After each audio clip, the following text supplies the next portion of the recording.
As long as athletes don't understand the long principles, the epidemic of connective tissue injuries such as ACL, meniscus tears, patella tendinopathy, ankle sprains, weak and damaged fascia will continue to exist. Let me explain to you exactly how and why you should train your connective tissue. First, how do you even train your connective tissue? Well, you can preferentially train it through training through a long range. What do I mean by long range? You get into stretched positions, because as you get through the full range of motion into stretched positions, the muscle do less of the work and the connective tissue does more of the work. So that's how we preferentially train the connective tissue, really simply put.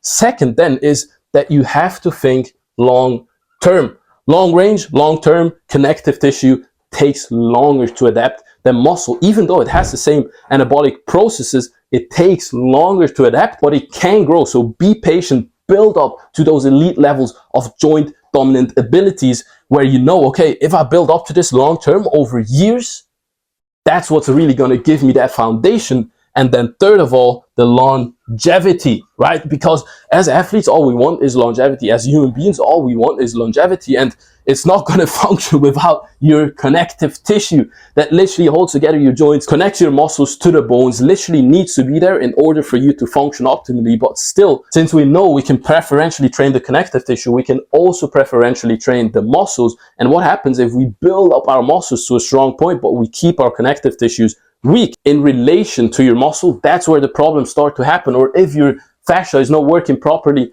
literally wraps around all your muscle, right? If you have weak and damaged, and it can be preferentially trained. So what I want you to understand is that you could not be part of this epidemic by focusing on long range more, thinking more long term, and thinking about your longevity and how much it's going to do for you if you don't have to go through an ACL tear, or if you can rehab an ACL tear by actually focusing on long range, on actually regrowing that connective tissue. I hope this helps. And if you think, whoa, slow down, yeah, no worries.